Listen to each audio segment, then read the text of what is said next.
Bueno, esto os puedo asegurar que se hace... Podéis creerme cuando os digo que esto es realmente complicado. Presentarse aquí después de las 3 intervenciones tan fantásticas que hemos tenido esta mañana, tanto de Gabriel como Eduardo como la última de Miguel Anso, creo que es muy complicado. Y si a eso le añadimos que es la última sesión antes de la hora de comer, bueno, lo que os voy a pedir es indulgencia, porque esto es muy complicado. Pero bueno, vamos a tratar de ponerle un poquito de color. Vamos a seguir un poco el ejercicio que hicimos ayer por la tarde, dándole un cambio de tuerca, muy rápidamente. Y vamos a ver una nueva narración política que podemos hacer, una de las muchas que se pueden hacer en el mundo de hoy.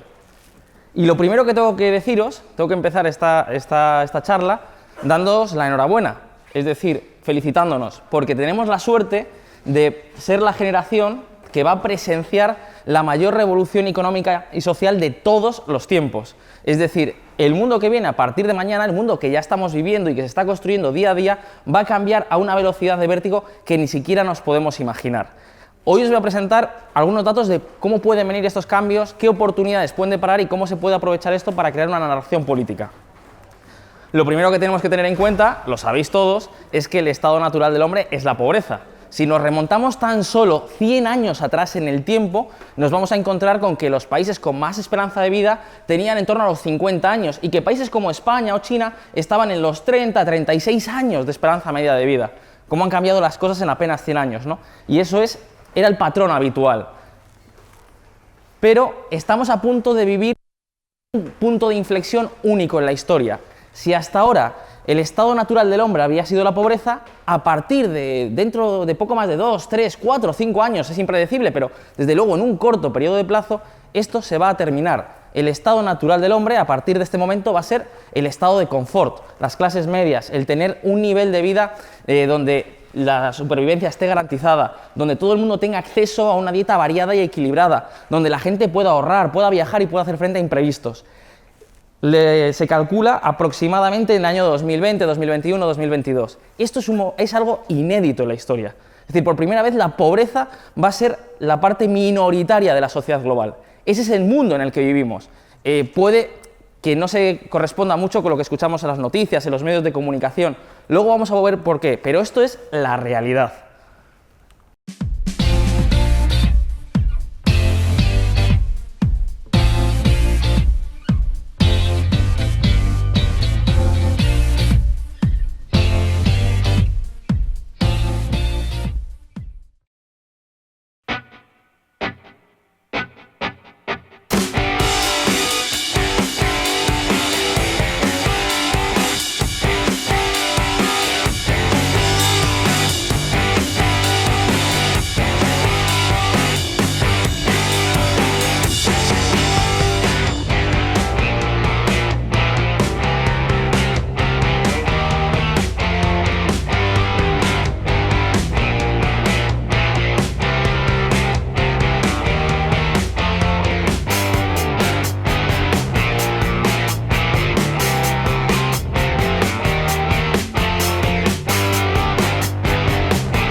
Todo lo que habéis visto en este vídeo tiene 2 elementos comunes.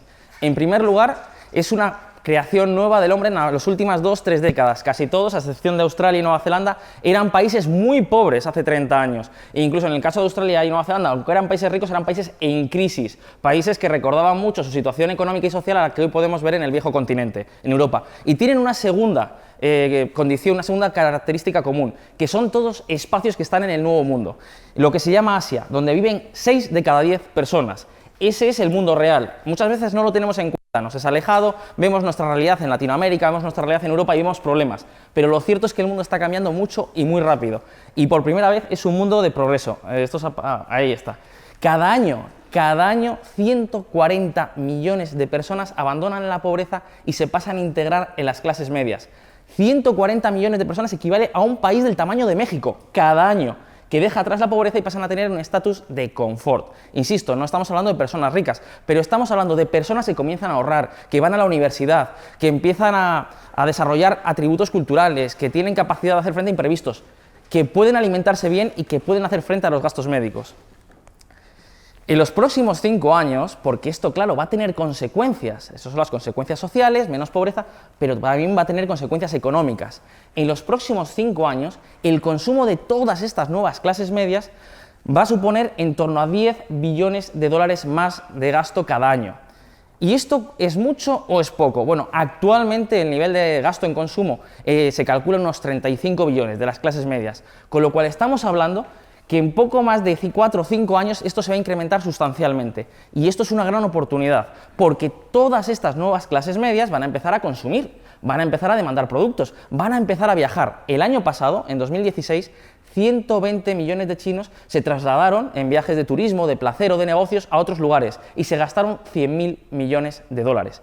Y esto es un patrón común, y no solo es China, es también Indonesia, es Vietnam, es Singapur, es Malasia, es el conjunto de países que están en el sudeste asiático que están creciendo mucho. Ahí lo tenéis, y de hecho esto es algo muy bueno, porque muchas veces se ve como una amenaza, ¿no? Estos países crecen mucho, sus productos nos comienzan a llegar a nuestros mercados y sustituyen a los productos nacionales.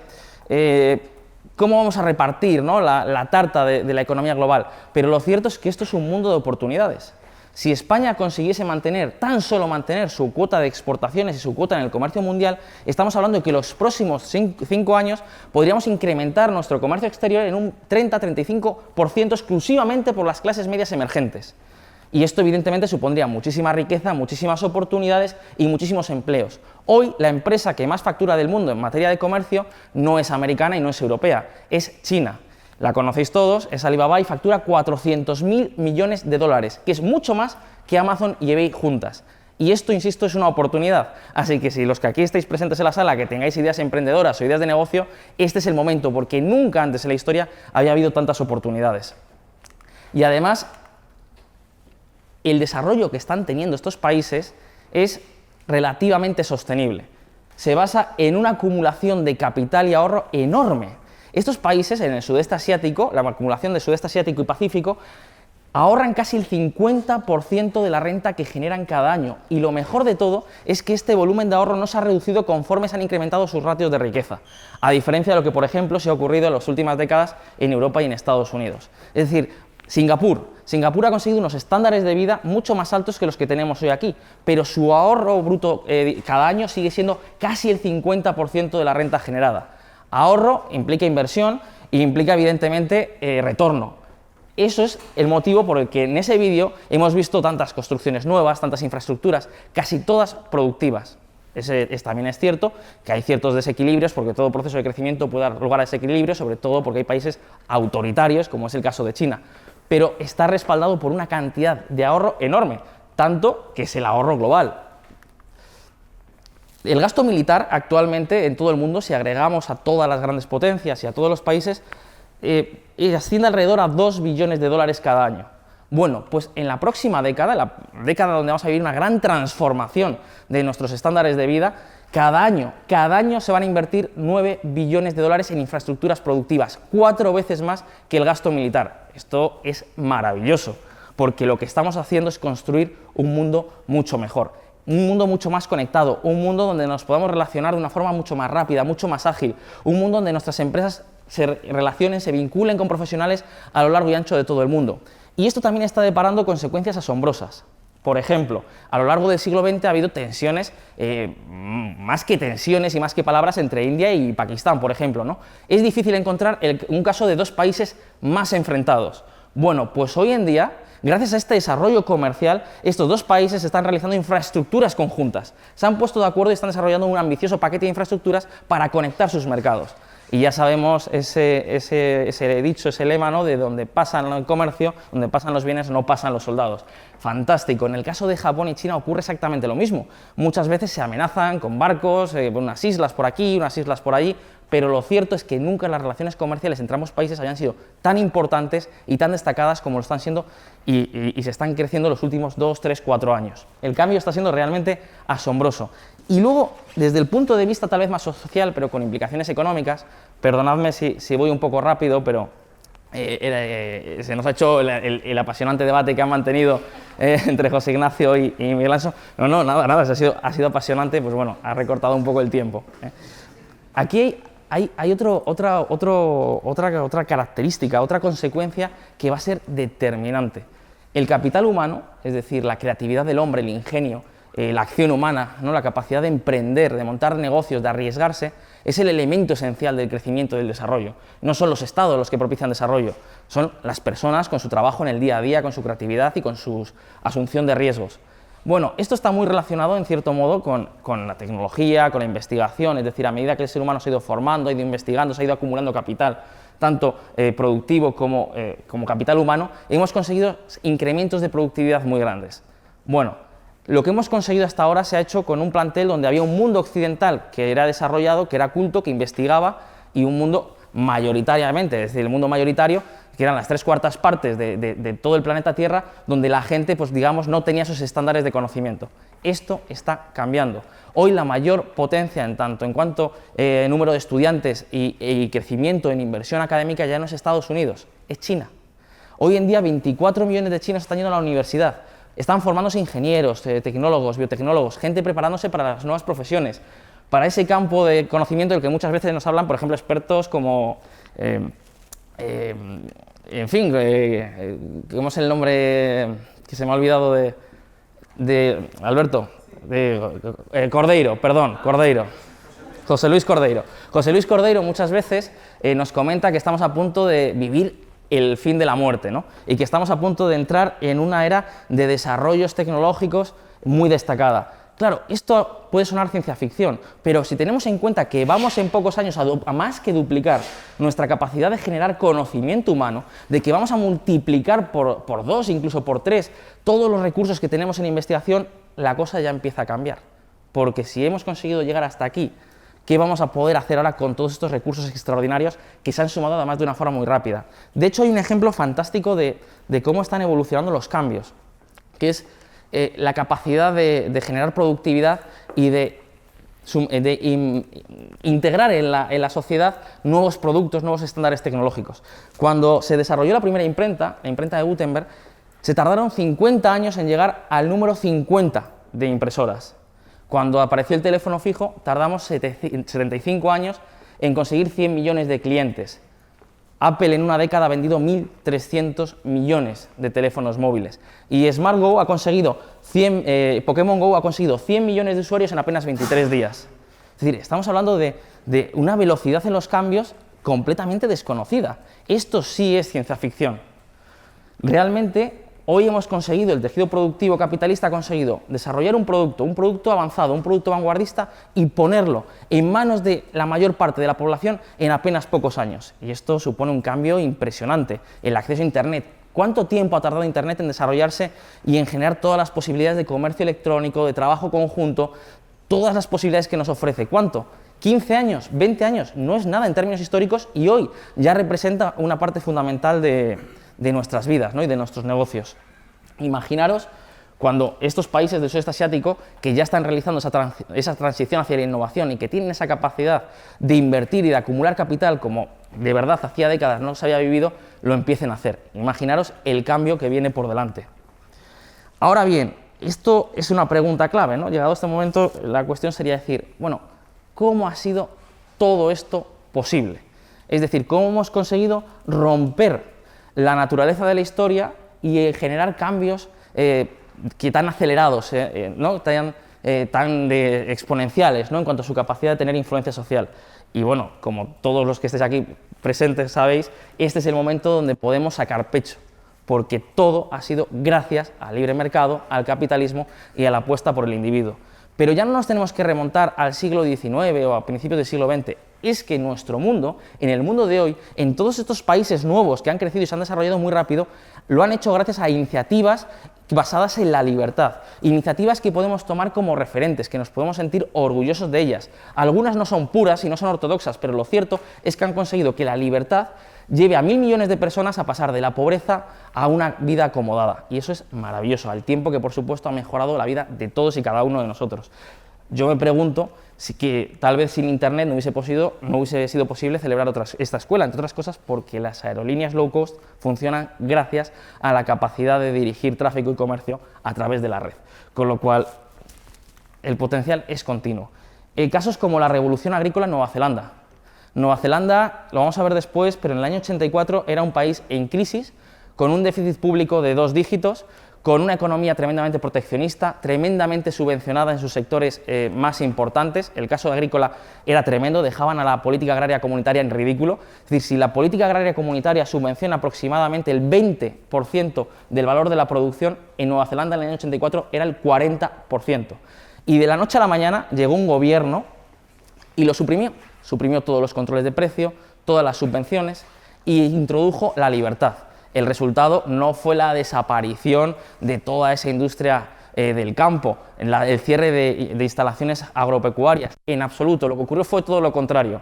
Nueva Zelanda es el único país desarrollado donde el sector primario ha crecido en términos de composición de PIB. Es decir, hoy representa una parte más importante de su economía que hace 30 años. Ha crecido más que su economía, ha crecido en una tasa media de casi el 7% anual. Y hoy es un negocio productivo que genera rentas medias para los profesionales que trabajan en la agricultura más altas que las rentas medias de los trabajadores profesionales con estudios universitarios en España. Casos como las ciudades Estatuto Libre de Dubái, que este es un caso apasionante, porque la península arábiga es el lugar más liberticida de la Tierra. Si hay un lugar por definición donde las libertades no están reconocidas, es en Corea del Norte y en la península arábiga. Bueno, pues ¿qué ocurrió en Dubái? En Dubái apostaron por el modelo de Charter Cities. Dijeron, si tenemos un sistema tremendamente liberticida, vamos a generar oasis de libertad. Y es lo que hicieron. Por ejemplo, la ciudad financiera de Dubái tiene un régimen jurídico propio, donde no está vigente la Sharia, sino que está vigente el código jurídico anglosajón. Los jueces son anglosajones, la moneda no es el dirham, es el dólar, y la lengua oficial no es la lengua de Mahoma, es el inglés. Funcionan como si estuviesen en Manhattan, pero evidentemente con un marco fiscal y regulatorio mucho más atractivo. Y lo mismo con la ciudad de las comunicaciones, con la ciudad del comercio, la logística, Jebel Ali. Esas ciudades libres que han conseguido transformar a Dubái en un oasis de libertad en lo que era el lugar más liberticida de la Tierra. Y es sorprendente, porque cuando vas a Dubái, lo que vas a encontrarte es que puedes beber alcohol, puedes entrar en un supermercado y comprar carne de cerdo. Hay iglesias en Dubái y las mujeres, las extranjeras, pueden correr sin tener que ir tapadas pues, con toda esa vestimenta esclavista de la que nos ha presentado antes Eduardo, ¿no? Es decir, han conseguido libertad y eso se está contagiando a sus sociedades. Las políticas de suelo disponible en Texas. En Texas no existe esa política intervencionista, casi comunista, donde una autoridad pública, un concejal, determina cuánto vale un metro cuadrado de tierra. Y eso ha hecho que Texas haya conseguido ofrecer a sus ciudadanos unas viviendas de grandes dimensiones, unas viviendas donde realmente puede vivir cómodamente a un precio más reducido que lo que cuesta una vivienda media en España. Por supuesto, los salarios en Texas son también mucho más altos. Las estrategias de incentivo fiscal de Irlanda, bueno, que contaros. La apuesta israelí por el liderazgo privado en el I+D+I, ¿no? Cuando Israel decide los planes públicos no valen para nada, vamos a poner el dinero en manos de los creativos, de los inversores privados, y se han transformado en el país de las startups. La construcción modular de Liechtenstein, un caso particularmente atractivo, porque Liechtenstein es un pequeño principado, probablemente no sea representativo, pero está compuesto por 11 municipios. Y cada uno de estos 11 municipios tiene derecho a la autodeterminación. Es decir, si mañana se reúnen los ciudadanos y deciden separarse libremente, crear su propio Estado, integrarse en Suiza o Austria, lo pueden hacer. ¿Por qué no lo hacen? Porque evidentemente el gobierno de Liechtenstein no está liberticida como para perseguirles y tratar de impedir que crezcan, se desarrollen y prosperen. Por eso Liechtenstein probablemente es el país más rico de Europa. La ciudadanía ilíquida de Estonia, un país que hace apenas 21 años era parte de la Unión Soviética, donde las estanterías estaban vacías. Bueno, y hoy son países que tienen un estándar de vida casi similar al de España. La apuesta por la apertura de mercados de Singapur o Taiwán, esa supresión arancelaria y de barreras al comercio, no total, pero sí muy importante de forma unilateral. El modelo de ciudad-empresa y dividendo nacional de Macao es algo fantástico. Macao es la última colonia europea en Asia en abandonar ese estatus de colonia. Y lo que hicieron, siendo un país, una ciudad que era bastante más pobre que Portugal, fue abrirse a las inversiones extranjeras y al libre comercio y a lo que es la industria capitalista, ¿no? Sin trabas. Y lo que han conseguido es que hoy ya reparten un dividendo a sus ciudadanos, ¿no? Y están germinando ese concepto de ciudad-empresa. Los ciudadanos no es que paguen impuestos y no es que tengan trabajos gracias a la prosperidad del país o del lugar, sino que es que incluso reciben un dividendo nacional por los beneficios de explotación que el país genera. Decía Hans Rosling, que por cierto falleció el pasado mes de febrero, así que desde aquí nuestro pequeño recuerdo y homenaje, que para pensar en el futuro primero tenemos que conocer el presente. Bueno, el presente nunca había sido mejor, nunca habíamos tenido un mundo más libre, un mundo más en paz, un mundo más seguro, un mundo más próspero, y nunca habíamos tenido mejores expectativas. Y esto, insisto, lo ha conseguido el capitalismo, lo ha conseguido el libre mercado, lo ha conseguido la libertad. Ahora bien, esto no es lo que piensan muchos de los ciudadanos de nuestros países. Muchas de las personas de nuestros países, vamos a decir la mayoría de las personas en Occidente, sorprendentemente piensan lo contrario. So only 12% of the Swedes know this. So I went to the zoo and I asked the chimps. And you see,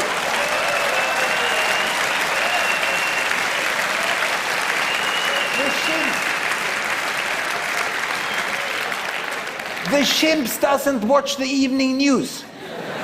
So the chimps, you know, they just choose by random. So the Swedes answer worse than random. Now, how did you do?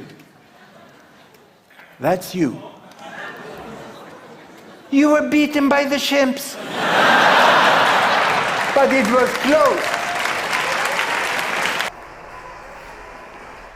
Cada vez que se realiza un estudio demoscópico, una encuesta de valores y se pregunta a la gente cómo ve el mundo, sorprendentemente las respuestas es que el mundo va peor, es que la pobreza crece, es que los desastres naturales cada vez causan más daño, es que el capitalismo está generando una desigualdad y un cúmulo de injusticias que es realmente perverso.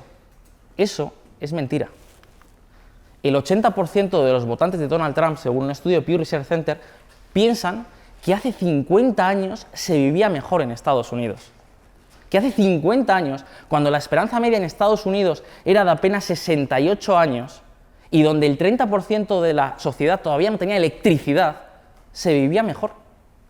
Y entonces la pregunta que nos tenemos que hacer es, ¿cómo es posible que si la libertad ha tenido tanto éxito, si está mejorando de una forma tan rápida y continua nuestras vidas, si es un modelo que está superando con mucha diferencia a cualquier otro, si hay tantos casos de éxito, ¿cómo es posible que todavía nos encontremos a personas que ponen como modelo al Ecuador de Rafael Correa o a la Venezuela de Maduro? ¿Cómo es posible? Y no solo esto, sino probablemente casos como Marine Le Pen o como bueno, el PP-PSOE en España. Lo cierto es que las personas no interpretamos el mundo en base a los hechos. Las personas, todos nosotros, aquí ninguno es plenamente libre ni independiente en cuanto a la realización de sus juicios en un primer momento, todos interpretamos el mundo conforme a unos marcos mentales que hemos desarrollado con el paso del tiempo, que se han conformado con nuestras experiencias, con nuestros vínculos con la sociedad, con el día a día, con lo que nos han contado, con la noticia que hemos leído en Facebook. Todo eso ha generado unos marcos de interpretación que hacen que rechacemos determinados hechos y demos más relevancia a otros. Y eso es algo con lo que tenemos que contar si queremos construir un discurso político que, como decía ayer Eduardo, sea capaz de mantener, de consolidar, de conservar, de asegurar nuestra estructura de libertades y derechos. Porque si no lo hacemos nosotros, lo van a hacer otros. Y lo que puede ocurrir es que nos quedemos fuera de esta gran ola de oportunidades, de prosperidad que está generando cada día los millones de personas que con su trabajo y esfuerzo mejoran nuestro mundo. La mayor parte de nuestros pensamientos son inconscientes, con lo cual ni siquiera penséis que es una acción deliberada. Cuando escuchamos una noticia en el telediario, no paramos un momento a reflexionar sobre ellas, solo sobre algunas que nos llaman especialmente la atención. Sobre la mayoría pasamos. Nuestro pensamiento, nuestro cerebro, nuestra capacidad de interpretar las cosas funciona automáticamente, y esto le pasa a casi todo el mundo. Con lo cual, insisto, tenemos que tenerlo en cuenta.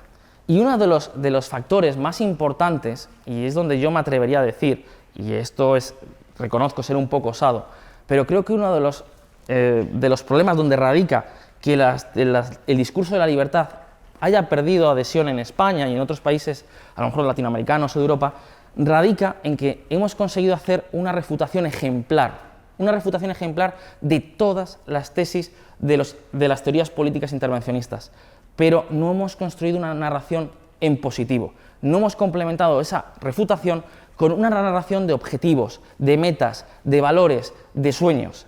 Creo que ahí es donde radica uno de nuestros problemas. Realmente es sorprendente porque dentro de los marcos cognitivos nos encontramos con una tesis que yo creo que está muy difundida. ¿Cuántos de vosotros pensáis que las ideas, honestamente, que las ideas de la libertad son difíciles de vender? ¿O que las ideas de la socialdemocracia o del socialismo son más fáciles de vender? ¿Cuántos lo pensáis? Bueno, si esto es así, está claro que la socialdemocracia, el socialismo, ese discurso intervencionista, tiene que ser mayoritario, tiene que ser hegemónico en todo el mundo. Porque realmente, hombre, podemos tener patrones culturales diferentes, pero desde luego no tenemos una diferencia genética que nos conduzca a posicionarnos bajo un discurso u otro. Si nos vamos a los nuevos países, a estos países que hemos visto al inicio de la presentación en ese breve vídeo, nos vamos a encontrar con que no es que el discurso capitalista y libre mercado como motor de crecimiento y desarrollo sea mayoritario, no, es que es hegemónico. Si realizamos un estudio de valores en Vietnam, o en China, o en Corea del Sur, o en Malasia, o incluso en Alemania, aunque aquí con matices, nos vamos a encontrar con que la gente entiende, acepta, comprende y defiende que el libre mercado, que la libre interacción de las personas, que el ingenio y la creatividad de cada individuo es lo que mueve y mejora el mundo, y que por tanto no hay que ponerle trabas, sino facilitarle la tarea. Y aquí voy a ser también un poco polémico, porque hay kiosqueros en Vietnam que han montado un pequeño establecimiento, que consiguieron ahorrar y luego han montado ya un kiosco, que sueñan con montar una tienda, que ahorran todo lo que pueden, que lo invierten, que sueñan con comercial a través de la red, pero que no conocen a Hayek, que no conocen a Rothbard, que no conocen a Mises, pero en cambio operan con el capitalismo y con el libre mercado en cada día de sus vidas.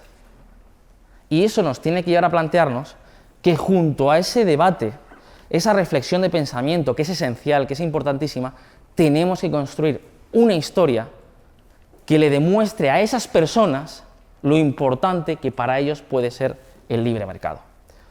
El cambio climático. Esta mañana Gabriel Calzada ha hecho una exposición fantástica. Yo te reconozco que he disfrutado muchísimo, porque realmente lo que nos ha dado Gabriel nos ha hecho una demostración de una realidad.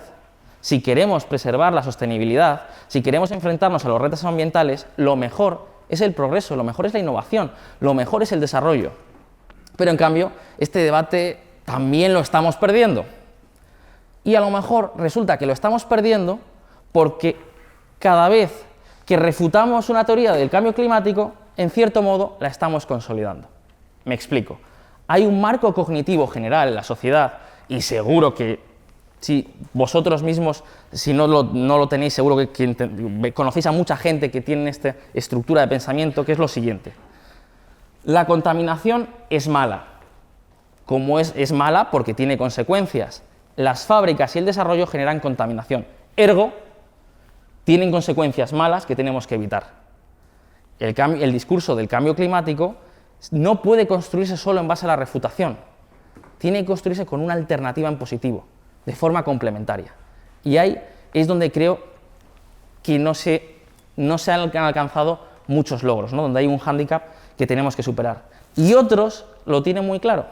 Y perdonad que vuelva a poner a Íñigo, pero es que me parece realmente una de las mejores analistas políticos, una de las personas que mejor interpretan las estructuras de funcionamiento político en España, ¿no? Y fijaos qué dice Íñigo, ¿no? Que haya un terremoto en un barrio pobre y se caigan algunas de las casas del vecindario pueden tener significados diversos. Puede ser que la población culpe al terremoto, puede que la población culpe a los dioses malvados que han decidido mandarnos un castigo, un temblor de la tierra. Puede ser que la población culpe al alcalde, o culpe al ministro, o culpe al presidente. La atribución del significado político a los hechos sociales no es unívoca, es el objetivo de la lucha política. Es decir, los hechos tienen que integrarse en una narración que sea consistente con los marcos cognitivos de la gente para que la interpretación de los mismos sea conforme a la libertad. Si no conseguimos realizar este proceso, otros sí trabajan en ellos. Les habéis visto durante toda la campaña hablar de lo que hablamos nosotros, dirigirse a nosotros, insultar a nuestros portavoces, discutir sobre nuestros actos o sobre nuestras propuestas. ¿Sabéis lo que significa eso? Eso significa que nosotros somos la fuerza que culturalmente marca el destino de España. Por eso tienen que hablar sobre nosotros. Nosotros ya conducimos la España nueva que ya viene y los demás hablan de nosotros. Eso significa que vamos a heredar nuestro país. No estamos todavía con la mayoría nueva que hace falta para conducir las transformaciones, pero ya marcamos el rumbo de la España nueva. Por eso hablan de nosotros. Estos son los discursos de Íñigo. Estos son las arengas de Íñigo a su gente. Les está diciendo, no importa que nos critiquen, que lo sigan haciendo, porque mientras no presenten un discurso narrativo diferente, una alternativa real que dé respuesta a las necesidades inminentes de la gente, que le demuestre a ese kiosquero que se levanta todos los días a las 5 de la mañana que la libertad es mejor alternativa para él, que le demuestre a la persona que no encuentra trabajo que con la libertad va a poder aspirar a una vida mejor. Mientras no hagamos eso, lo van a hacer ellos. Y entonces van a tener esa fuerza política. Y nosotros lo que nos vamos a encontrar es con que nuestra estructura de libertades y derecho va a estar en peligro. El mundo está cambiando muy rápido, voy terminando. He tenido que abreviar bastante, pero bueno, creo que lo fundamental ha quedado bastante desarrollado, con lo cual en ese caso estoy satisfecho, ¿no? El mundo está cambiando muy rápido. La libertad ha conseguido transformar por completo nuestro mundo. Ayer hablaba con Víctor y me contaba, fui hace 10 años a Singapur y lo que ha cambiado Singapur en 10 años, ¿verdad? Víctor, o lo que cambian estos países en tan poco tiempo, ¿no? Con esas tasas de inversiones, es impresionante. El mundo cambia muy rápido y tenemos que tomar una decisión, si sumarnos al tren, sumarnos al carro, aprovechar esas oportunidades o quedarnos fuera. Y a quienes defendemos la libertad, esta es nuestra misión a partir del día de hoy, conseguir llegar, empatizar y responder a las necesidades de la ciudadanía. ¿Cómo? Construyendo una narración política. Yo lo que he hecho en el principio de la intervención ha sido dar unas pinceladas de una de muchas, narraciones de éxito, utilizando iconos, utilizando casos que podemos utilizar, referencias que la gente puede visualizar, y utilizando la clave del éxito, de la ambición, del sueño por vivir mejor. Está en nuestra mano construir una nueva narración liberal de los acontecimientos. Ahora ya depende de que queramos hacerlo o no. Yo, por mi parte, lo que os invitaría es realmente a estar orgullosos de la bandera de la libertad y a convencer a nuestra gente, a nuestros conciudadanos, a nuestros amigos, a nuestros familiares, de que esto no es un castillo de naipes, un castillo en el aire como son los discursos mitificados de la izquierda totalitaria. Aquí no hablamos si en Venezuela se ha caído el sistema por una agresión externa, si por imperialismo o no imperialismo. Estamos hablando de éxito real, de éxito tangible. Así que, hombre, saquemos pecho y no lo ocultemos. Muchas gracias.